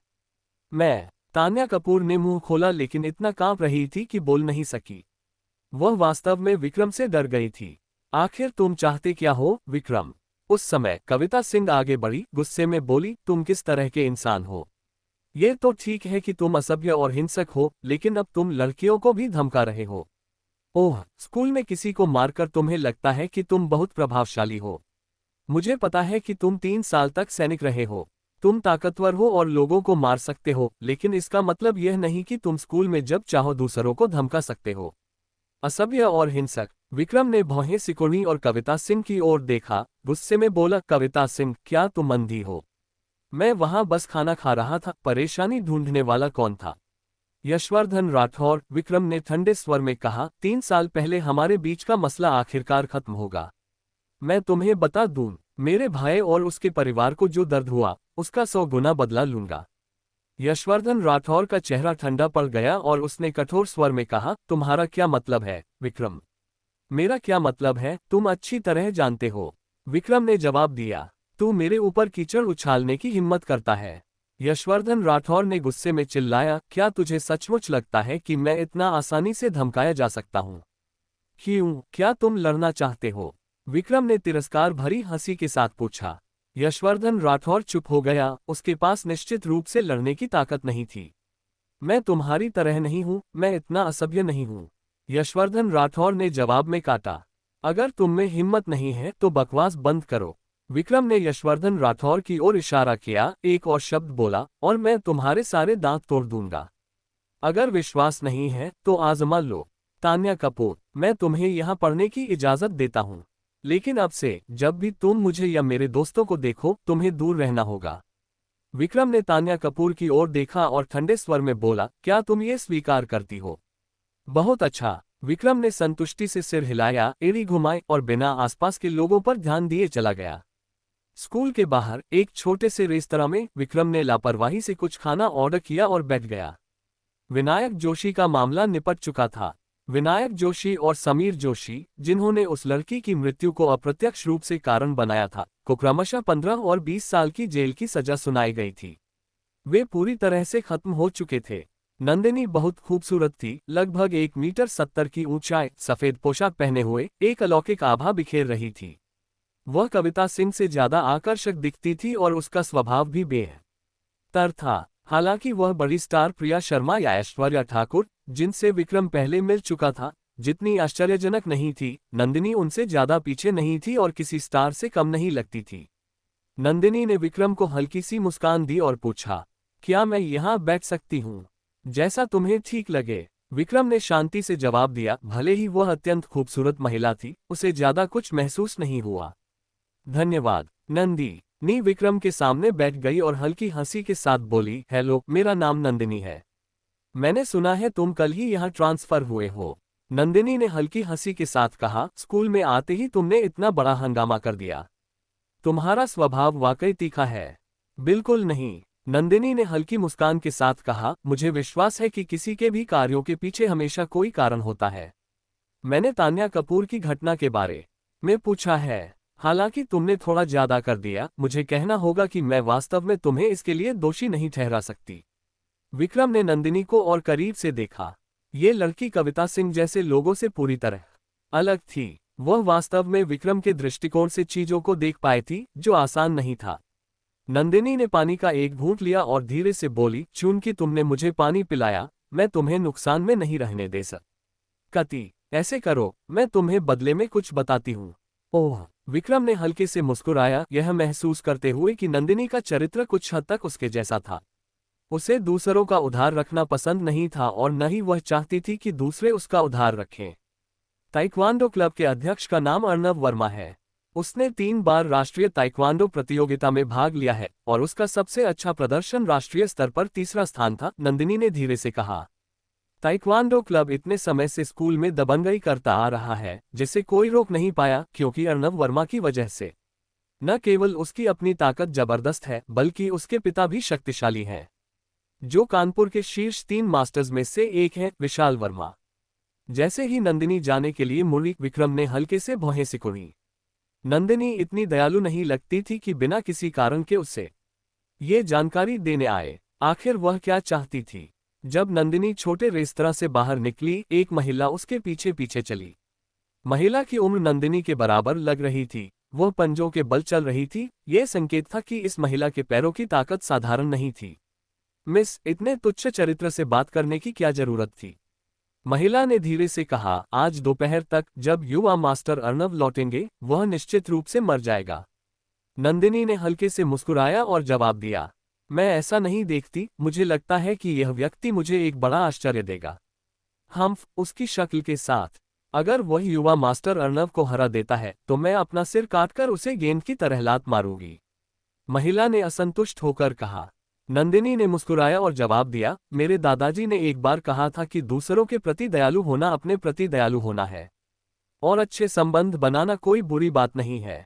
इसके अलावा विक्रम अपने मूल में बुरा नहीं है, मैं बस उसे इतना बड़ा नुकसान उठाते हुए नहीं देख सकती। अगर युवा मास्टर अर्णव को तुम्हारे इस दयालु कार्य के बारे में पता चला तो न जाने वह कितना गुस्सा होगा। महिला ने मुंह बनाकर कहा, मिस, तुम्हें समझना चाहिए कि युवा मास्टर अर्णव तुम्हारे लिए क्या महसूस करते हैं। वह तुम्हारे लिए बुरा नहीं है, फिर तुम्हें ऐसा क्यों करना पड़ता है। चुप करो, नंदिनी ने महिला को घूरा। उसकी आवाज सख्त थी, इसका फिर कभी जिक्र मत करना। दोपहर 3:30 बजे कक्षाओं के बीच के ब्रेक के दौरान। अरे तुम ऐसा कह रहे हो, लेकिन ताइक्वांडो क्लब के सदस्य हमेशा दबंगई करते आए हैं। अब समय आ गया है कि कोई उनकी हवा निकाले। छोड़ो, वे दबंगई इसलिए करते हैं क्योंकि उनके पास इसे समर्थन देने की ताकत है। ये लड़का सोचता है कि वह उनकी हवा निकाल सकता है। मैं सुझाव देता हूं कि पहले से ही एम्बुलेंस बुला लो ताकि बचाव में देरी न हो। विक्रम सिंह बिना किसी भाव के आसपास के लोगों को अनदेखा करते हुए सीधे ताइक्वांडो क्लब में चला गया। क्लब के अंदर ज्यादा लोग नहीं थे, कुछ ताइक्वांडो क्लब के सदस्य थे और अन्य स्कूल की उल्लेखनीय हस्तियां थीं। इनमें कविता सिंह, यशवर्धन राठौर, नंदिनी, आरती और अन्य शामिल थे जो शायद इस युद्ध को देखने के लिए आमंत्रित किए गए थे। ताइक्वांडो क्लब के अध्यक्ष के रूप में अर्णव वर्मा स्कूल में निश्चित रूप से एक सेलिब्रिटी थे। वह शक्तिशाली थे, उनका पृष्ठभूमि मजबूत थी, पढ़ाई में उत्कृष्ट थे और दिखने में अच्छे थे, स्कूल की सभी लड़कियों के लिए एक सपनों का लड़का।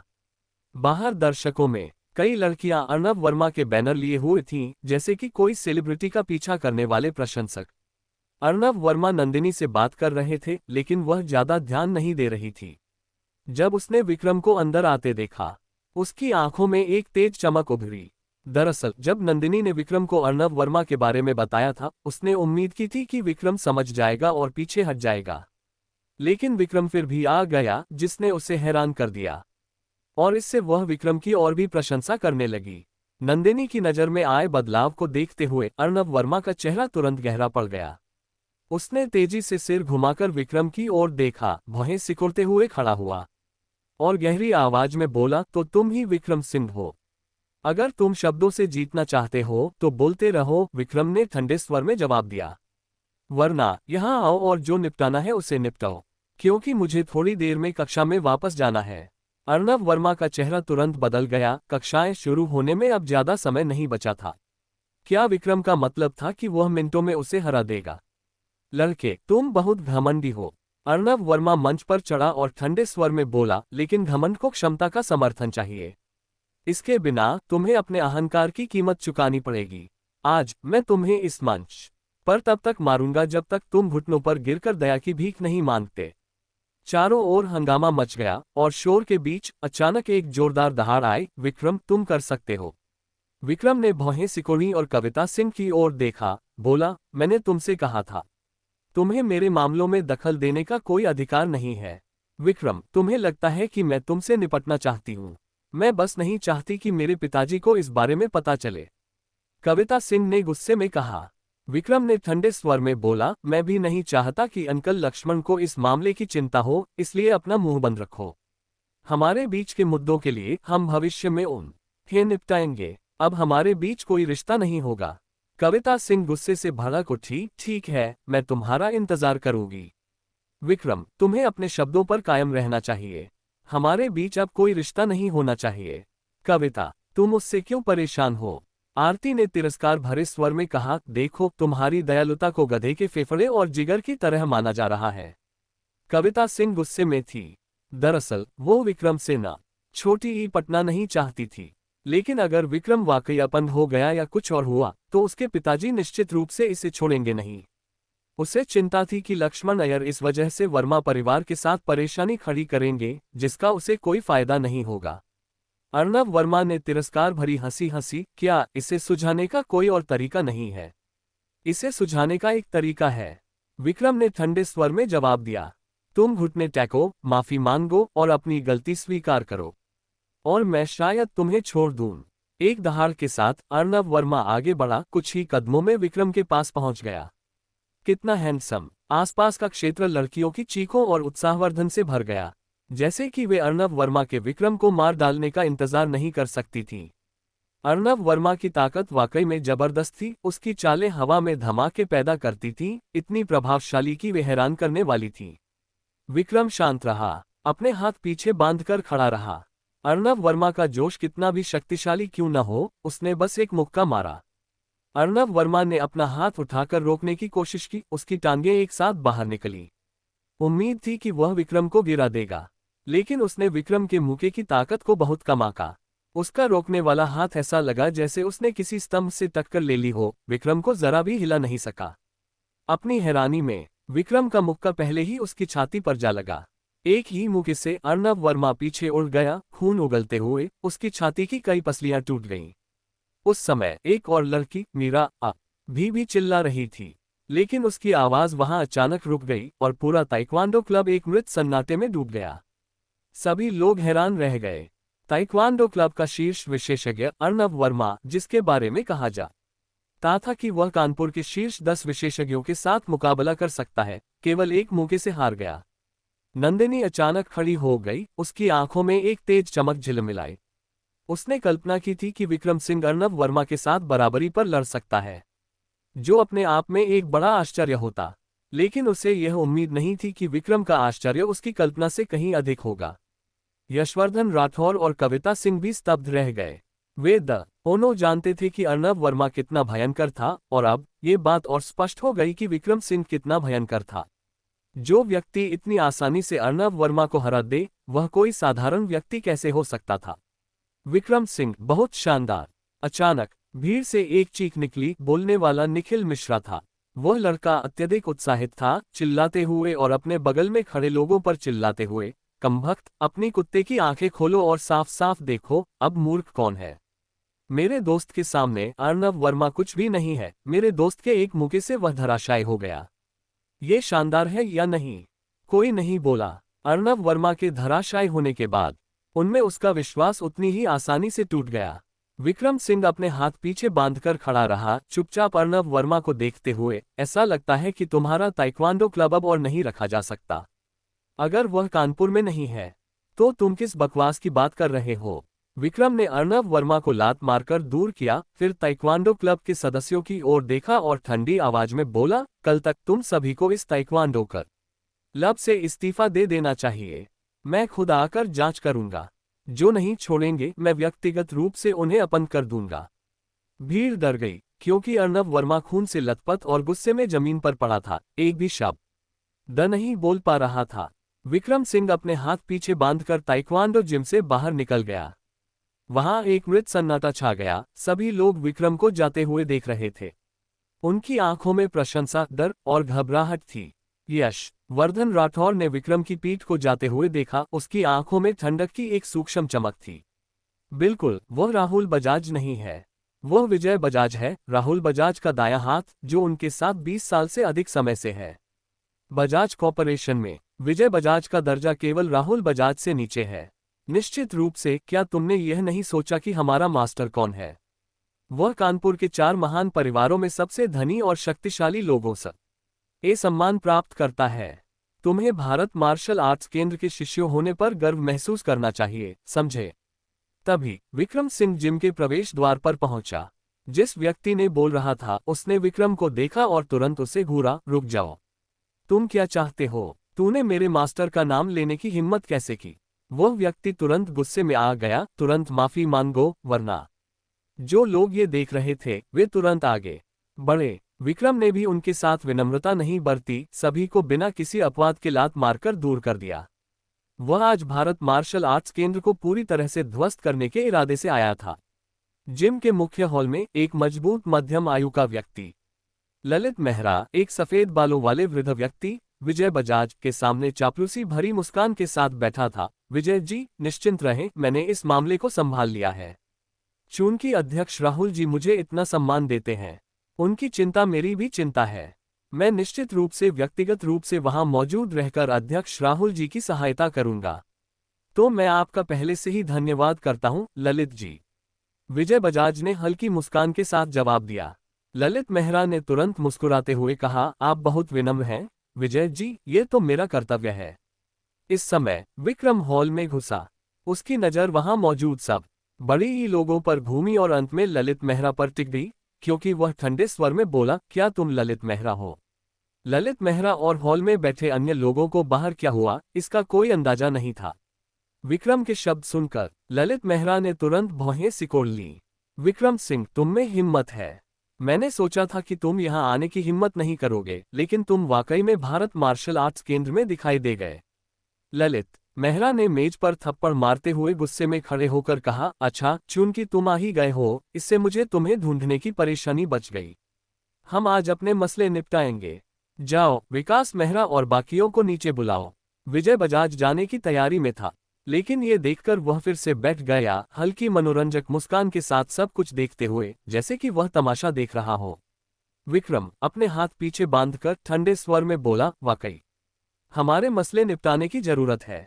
ललित मेहरा, मैं तुम्हें एक मौका देता हूँ, अपने दो भतीजों के हाथ पैर खुद तोड़ दो, अपनी बहन और विकास मेहरा को अपन कर दो, और मैं शायद तुम्हारे भारत मार्शल आर्ट्स केंद्र को बख्श दूं।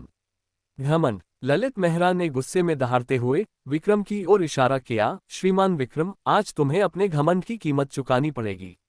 उस समय विकास मेहरा और उनकी पत्नी पूजा मेहरा साथ में दो युवकों के साथ बाहर निकले।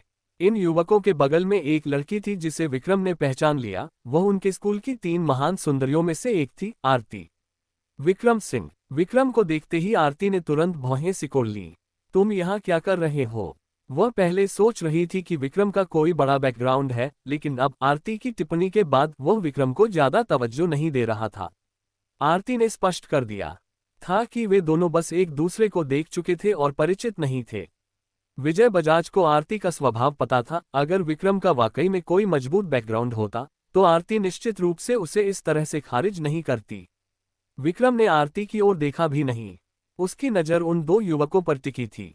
ये वही युवक थे जो उस वीडियो में उसके पिता को पीट रहे थे। विक्रम की प्रतिक्रिया देखकर आरती गुस्से से भड़क उठी। वह स्कूल की 3 सब से खूबसूरत लड़कियों में से एक थी और एक संपन्न परिवार से थी, जिसमें विजय बजाज उसके नाना थे। ऐसे रुतबे के साथ वह जहां भी जाती थी, कई पुरुष छात्रों द्वारा सम्मान और प्रशंसा की जाती थी। अब विक्रम के साथ बात शुरू करने के बावजूद अनदेखा किए जाने से वह स्वाभाविक रूप से चिढ़ गई। कम भक्त, तुम वही विक्रम सिंह हो? छोटे कद का युवक नवीन मेहरा गाली देते हुए फट पड़ा, तुमने मेरे माता पिता को मारने की हिम्मत की। मैं तुम्हें बता रहा हूं, तुम खत्म हो। आज का नतीजा चाहे जो हो, मैं तुम्हें मार डालूंगा। सिर्फ तुम्हें ही नहीं, मैं तुम्हारे पूरे परिवार को खत्म कर दूंगा, ताकि तुम्हें रोहन मास्टर को नाराज करने का अंजाम पता चले। भैया, यही वह है, इसने हमें मारा। भवेश मेहरा ने उत्साह से चिल्लाया, भैया तुम्हें मेरा बदला लेना होगा। लंबे कद का युवक आकाश मेहरा एक शब्द भी नहीं बोला, लेकिन उसकी आंखें विक्रम को तिरस्कार भरी नजरों से देख रही थीं। उसने बचपन से ललित मेहरा के साथ मार्शल आर्ट्स की ट्रेनिंग ली थी और स्कूल में उसका कोई सानी नहीं था, इसलिए उसने विक्रम को गंभीरता से नहीं लिया। आरती, चूंकि तुम दोनों वाकई में परिचित नहीं हो, तो मुझे उसका कोई लिहाज रखने की जरूरत नहीं। आकाश मेहरा ने ठंडे स्वर में कहा, मामा इसे मुझे संभालने दो। मैं व्यक्तिगत रूप से उसे मेरे माता पिता के सामने घुटने टेकने और दया की भीख मांगने पर मजबूर करूंगा। ललित मेहरा ने हस्तक्षेप नहीं किया, पहला क्योंकि यह उसका जिम था, और दूसरा उसे नहीं लगता था कि विक्रम इतना मजबूत था। आखिरकार विक्रम की उम्र साफ दिख रही थी। भले ही जयेश मेहरा और अन्य लोगों ने विक्रम की लड़ाई की क्षमता का वर्णन किया था, उसे लगा कि वे बड़ा चढ़ाकर बोल रहे थे। एक हाई स्कूल का छात्र इतना मजबूत कैसे हो सकता था? आकाश मेहरा को देखते हुए विक्रम को वह वीडियो याद आया जिसमें आकाश मेहरा बार बार उसके पिता के सिर पर लात मार रहा था और उनके खोपड़ी पर फूलदान तोड़ रहा था। उसने अपनी मुठ्ठियां जोर से भींची, एक कदम आगे बढ़ाया और दहाड़ा, घुटने टेको। उसकी आवाज पूरी तरह से खत्म होने से पहले ही विक्रम का मुक्का पहले से ही आगे बढ़ चुका था। आकाश मेहरा ने अपनी बाहें उठाकर रोकने की कोशिश की, लेकिन विक्रम के मुक्के ने एक ही झटके में उसकी दोनों बाहों को तोड़ दिया। ताकत कम नहीं हुई, क्योंकि यह उसके शरीर पर जा लगी, जिससे उसकी टांगें नरम पड़ गईं और वह अनचाहे घुटनों पर गिर गया। आकाश मेहरा के मुंह से दर्द की चीख निकली, जबकि ललित मेहरा का चेहरा बदल गया और वह जल्दी से हस्तक्षेप करने की कोशिश करने लगा। लेकिन तब तक देर हो चुकी थी। विक्रम ने आकाश मेहरा की गर्दन एक हाथ से पकड़ ली, उसे जमीन से उठाया, फिर जोर से नीचे पटक दिया, उसका चेहरा जमीन पर दबा दिया। विक्रम ने आगे बढ़कर आकाश मेहरा के चेहरे को फर्श की टाइल्स पर रगड़ा, उसका सिर खून से लथपथ हो गया। एक और जोरदार खींचने के साथ आकाश मेहरा का लगभग आधा चेहरा फट गया, जिसके नीचे की हड्डी एक भयानक दृश्य में नजर आ रही थी।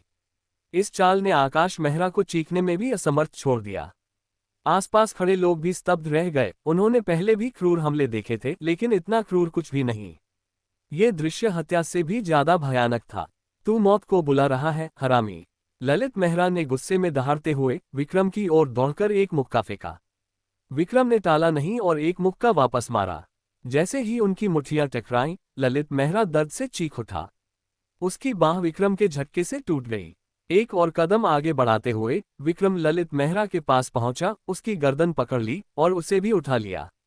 ललित मेहरा एक अनुभवी लड़ाका, जैसे ही विक्रम ने उसे पकड़ा, उसने जवाबी हमला करने की कोशिश की, अपनी दूसरी बांह से पहुंचकर। हालांकि विक्रम ने इस बांह पर एक और मुक्का मारा, जिससे वह तुरंत टूट गई। ललित मेहरा को एक हाथ से पकड़कर विक्रम ने दूसरे हाथ से भीड़ की ओर इशारा किया और चिल्लाया, जो कोई असहमत है, सब एक साथ मुझ पर आ जाओ।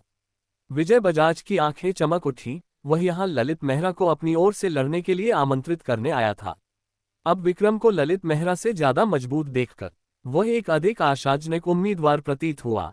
दर्शक एक दूसरे की ओर देखने लगे और एक समय में घमंडी जिम के शागिर्दों का अब हौसला टूट चुका था। ललित मेहरा उनमें सबसे मजबूत था, लेकिन चूंकि वह विक्रम की एक चाल भी नहीं झेल सका, तो कौन उसका अनुसरण करने की हिम्मत करता। विकास मेहरा और उनकी पत्नी पूजा मेहरा स्तब्ध रह गए, जबकि छोटा युवक नवीन मेहरा भी हैरान था। उसका शुरुआती घमंडी भाव पूरी तरह से गायब हो चुका था। यहाँ तक कि जिस मामा को वह अपनी सबसे बड़ी सहायता मानता था, वह भी हार गया था। उनके पास अब क्या उम्मीद थी? कचरे का ढेर। विक्रम ने ललित मेहरा को लापरवाही से एक तरफ फेंक दिया और सख्ती से कहा, अगर तुम में लड़ने की हिम्मत नहीं है तो भारत मार्शल आर्ट्स केंद्र से बाहर निकल जाओ।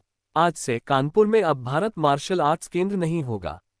जैसे कैदियों को माफी मिल गई हो, शागिर्द बिखर गए और भागने लगे। एक पल भी और रुकने की हिम्मत नहीं थी।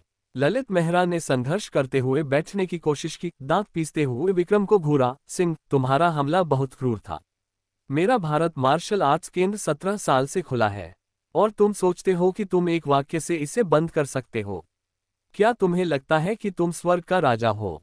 मेरा इरादा आसमान को एक हाथ से ढकने का नहीं है, लेकिन मैं तुम्हारे परिवार के एक भी व्यक्ति को नहीं छोड़ूंगा, विक्रम ने कहा। फिर उसने ललित मेहरा की टांगें पकड़ ली और एक जोरदार दहाड़ के साथ उसकी टांगों की सभी हड्डियां तोड़ दी। विक्रम ने ललित मेहरा को एक मरे हुए कुत्ते की तरह एक तरफ फेंक दिया और सीधे विकास मेहरा और बाकियों की ओर बढ़ा, जो डर से पथरा गए थे। चिंता मत करो, मैं तुम्हें मारूंगा नहीं, विक्रम ने ठंडे स्वर में जवाब दिया, लेकिन मैं तुम्हारा जीवन मृत्यु से भी बदतर बना दूंगा। मृत्यु से भी बदतर? तुम किसे डराने की कोशिश कर रहे हो? विकास मेहरा ने जोर से बड़बड़ाया, लेकिन उसकी आवाज चीख में बदल गई क्योंकि विक्रम ने उसका कंधा पकड़ लिया और उसकी बांह को उखाड़ दिया। मैं तुम पर पुलिस को फोन करूंगा, विकास मेहरा ने दर्द से चीखते हुए कहा। जरूर करो, विक्रम ने ठंडे स्वर में चिल्लाया। विकास मेहरा की ठुड्डी पकड़ ली और एक मुक्का मारा, जिससे उसके सारे दांत उखड़ गए। शायद उसे अपनी बाकी जिंदगी में सिर्फ दलिया खाना पड़ेगा। फिर विक्रम ने विकास मेहरा की 7-10 हिस्सों की हड्डियां तोड़ दी, 3-10 हिस्से छोड़ दिए ताकि वह अभी भी हिल सके, लेकिन वह एक भी चाल बिना पूरे शरीर में दर्द की लहर के नहीं चला सकता था। ये वाकई में घातक था। अंत में मैदान पर केवल छोटा युवक नवीन मेहरा बचा था। ये छोटा युवक वही था जो उस दिन सबसे क्रूर था। अमर सिंह के शरीर पर दर्जनों चाकू का एक घाव इसी छोटे युवक ने किए थे। विक्रम को उससे सबसे ज्यादा नफरत थी। विक्रम की नजर को महसूस करते हुए नवीन मेहरा कांप उठा और कांपते हुए बोला, तुम मेरे पास मत आओ, मैं तुम्हें चेतावनी देता हूं, मैं नाबालिग हूं। अगर तुमने मुझे मारने की हिम्मत की तो तुम निश्चित रूप से जेल जाओगे।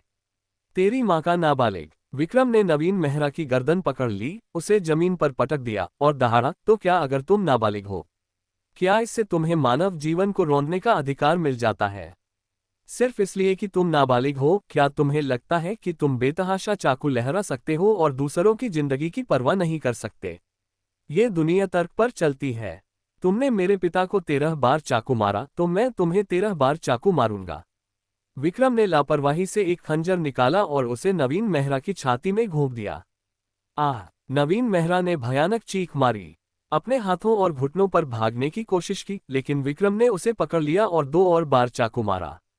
कई बार चाकू खाने के बाद नवीन मेहरा दर्द को और नहीं सह सका और जैसे ही वह पलटकर भागने की कोशिश करने लगा, विक्रम ने उसे दबा लिया और उसकी छाती में कई बार चाकू मारा। 13 चाकू के घावों के बाद विक्रम रुक गया, फिर भी नवीन मेहरा पहले से ही खून से लथपथ था। मुझे बचाओ, मुझे बचाओ! नवीन मेहरा ने कांपती आवाज में गुहार लगाई, जो धीरे धीरे कमजोर होती गई और फिर गायब हो गई। निश्चिंत रहो, वो मरेगा नहीं, विक्रम ने ठंडे स्वर में कहा। मैंने उन 13 चाकू के घावों में उसके सभी महत्वपूर्ण अंगों से बचा लिया। उसने मेरे पिता के साथ जैसा व्यवहार किया, मैंने उसे वैसा ही लौटाया। भवेश मेहरा स्तब्ध रह गया और उस पल में वह विक्रम के शब्दों पर विचार करने लगा। अगर वे शुरू में अमर सिंह को बख्श देते और उस घटना के बाद माफी मांगने जाते, बजाय इसके कि सिंह परिवार के घर पर हंगामा करते, तो क्या चीजें इस हद तक बढ़ती? उसने अपने 2 बेटों की ओर देखा और आंसू चुपचाप बहने लगे। वर्षों से वे ललितमा हरा के प्रभाव के भरोसे घमंडी और दबंग रहे थे। पीछे मुड़कर देखने पर उसे एहसास हुआ कि उन्होंने जो कुछ भी किया वह कितना गलत था। दुर्भाग्य से इस दुनिया में पछतावे की कोई दवा नहीं है। इस पल में उसका पछतावा बेकार था। तो दोस्तों, आज की कहानी यहीं तक थी। अगर आपको यह वीडियो पसंद आया हो तो एक प्यारा सा लाइक जरूर करें और इसे अपने दोस्तों के साथ शेयर करना बिल्कुल न भूलें। ऐसी ही शानदार और दिलचस्प कहानियों के लिए जुड़े रहिए द नॉवल एक्सप्लेनर चैनल के साथ। और हाँ, हमारे टेलीग्राम ग्रुप का लिंक डिस्क्रिप्शन में दिया गया है, जरूर ज्वाइन करें ताकि आपको हर नई कहानी की अपडेट सबसे पहले मिल सके। आपका प्यार और समर्थन ही हमें आगे बढ़ने की ताकत देता है। धन्यवाद।